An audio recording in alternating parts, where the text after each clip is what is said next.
Hello guys, happy national sports day. तो आज हम आपको नेशनल स्पोर्ट्स डे पर कुछ बातें बताएंगे, मैं और मेरा राष्ट्रीय भैया। खेल दिवस मेजर ध्यानचंद जी की याद में मनाया जाता है। मेजर ध्यानचंद जी भारत के एक बहुत प्रसिद्ध हॉकी खिलाड़ी थे। इनका जन्म 29 अगस्त 1905 में इलाहाबाद उत्तर प्रदेश में हुआ था। इनके पिताजी का नाम सोमेश्वर दत्त सिंह था, जो कि उस समय ब्रिटिश इंडियन आर्मी में एक सोल्जर के पद पर थे। इनकी माताजी का नाम श्रद्धा सिंह था, जो कि एक हाउसवाइफ थी। पिताजी का ट्रेडिशन फॉलो करते हुए सन 1922 में मात्र 16 वर्ष की उम्र में मेजर ध्यानचंद सिपाही के पद पर इंडियन आर्मी में ज्वाइन हो गए। सन 1922 से 1926 तक ये आर्मी हॉकी टूर्नामेंट्स और रेजिमेंटल गेम्स खेला करते थे।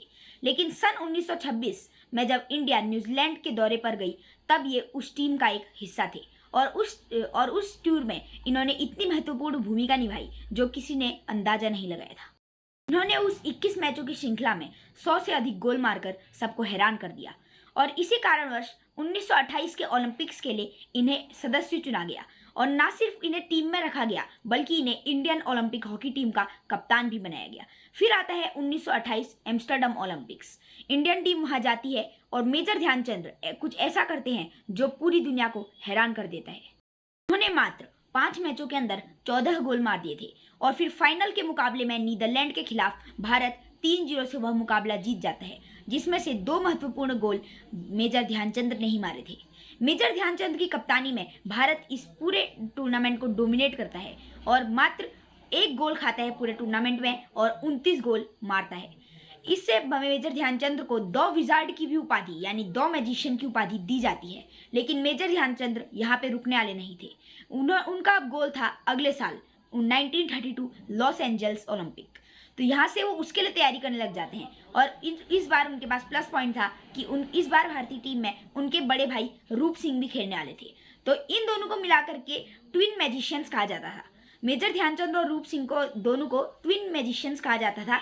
तो अगले साल के ओलंपिक्स में ये दोनों ही भारत की तरफ से खेलने वाले थे। तो अगले साल के ओलंपिक्स में क्या हुआ? लॉस एंजल्स ओलंपिक्स में मात्र 3 ही टीमों ने हॉकी में प्रतिभाग किया था, इंडिया, यूएसए और जापान। इंडिया का पहला मुकाबला जापान से होता है, जिसे वो 11-1 से एक तरफा जीत लेते हैं और इस मुकाबले में मेजर ध्यानचंद ने 3 गोल मारे थे। उसके बाद भारत और यूएसए दोनों ही फाइनल में पहुंच चुके थे और वहां पे फाइनल में भारत एक तरफा इस मैच को 24-1 से जीत जाता है और मेजर ध्यानचंद इस पूरे टूर्नामेंट में मात्र 2 मैचों में 12 गोल मारकर सेकंड हाईएस्ट गोल स्कोरर बनते हैं और पहले नंबर पे थे उनके बड़े भाई रूप सिंह, जो कि 13 गोल के साथ पहले नंबर पे फिनिश करते हैं। तो यहाँ पे भारत ने लगातार दोनों ओलंपिक्स 1928 और 1932 में गोल्ड मेडल जीतकर इतिहास रच दिया था और फाइनल में जिस मार्जिन से इन्होंने अमेरिका को हराया था 24-1, ये उस समय तक एक वर्ल्ड रिकॉर्ड बन जाता है जो आज भी नहीं टूट पाया है। 1933 में एक घरेलू मैच के समय जब ये पंजाब रेजिमेंट की तरफ से खेल रहे थे, तब इनके opponent team Sappers and Miners team के साथ ये मैच खेल रहे थे। लेकिन सैम्पर्स एंड माइनर्स टीम के खिलाड़ी इनसे गेंद नहीं खींच पा रहे थे, जिसकी वजह से इनके खिलाड़ी बहुत ज़्यादा फ्रस्ट्रेट हो गए थे और उसी फ्रस्ट्रेशन में एक खिलाड़ी मेजर ध्यानचंद के सिर पर हॉकी स्टिक दे मारते हैं, जिसकी वजह से ये थोड़ी देर बाहर जाते हैं और जब ये थोड़ी देर बाद पट्टी लगाकर सिर पे ये पट्टी लगाकर खेलने आते हैं वहाँ पे, तब ये उस खिलाड़ी के कंधे पर हाथ रखते हैं और कहते हैं कि मैं इसका बदला लेके रहूँगा। तो खिलाड़ी पूरे मैच भर डरे रहता है कि ये अब मुझे हॉकी से मारेंगे, लेकिन मेजर ध्यानचंद लगातार 6 गोल मार के उनकी टीम को एक तरफा हरा देते हैं और मैच के बाद वो कहते हैं कि तुम्हारा खेलने का तरीका मुझे बिल्कुल पसंद नहीं आया। अगर खेलना हो तो इस तरीके से खेलो कि बाकी लोग भी याद रखें। बदला अपने जिस भी क्षेत्र में तुम खेल रहे हो अपने बल्ले से या अपनी स्टिक से लो, ना कि दूसरों को मार करके। तो इससे वो आदमी बहुत कुछ सीखता है और मेजर ध्यानचंद के लिए उसकी इज्जत और ज़्यादा बढ़ जाती है। अब तीसरे ओलंपिक्स 1936 बर्लिन ओलंपिक्स आते हैं और ये अब तक के सबसे कंट्रोवर्शियल ओलंपिक्स भी थे मेजर ध्यानचंद के करियर के। क्यों? चलिए उसकी बात करते हैं। बर्लिन ओलंपिक्स में इंडिया 38 गोल स्कोर करती है, जबकि मात्र 1 गोल कंसीड करती है, वो भी फाइनल्स में। इसी की वजह से इंडिया फाइनल्स में जर्मनी के सामने थी, जहां पे मुकाबला शुरू होता है और भारत इस मुकाबले को एक तरफा 8-1 से जीत लेता है। और इस पॉइंट पे मेजर ध्यानचंद की बहुत तारीफें हो रही थी, क्योंकि इंडिया ने लगातार 3 साल ओलंपिक्स में गोल्ड मेडल जीतकर इतिहास रच दिया था।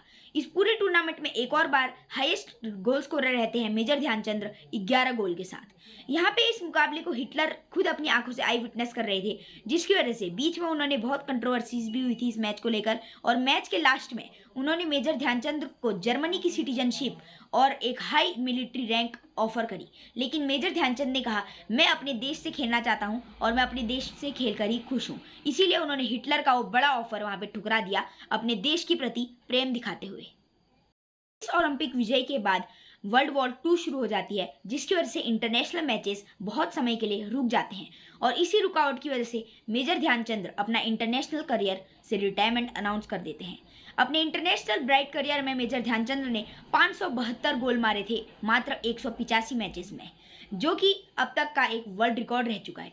मेजर ध्यानचंद ने भारत को हॉकी में एक ऐसी रास्ता दिखाया जो कि आज भारत के खिलाड़ियों में बहुत कम देखने को मिलता है।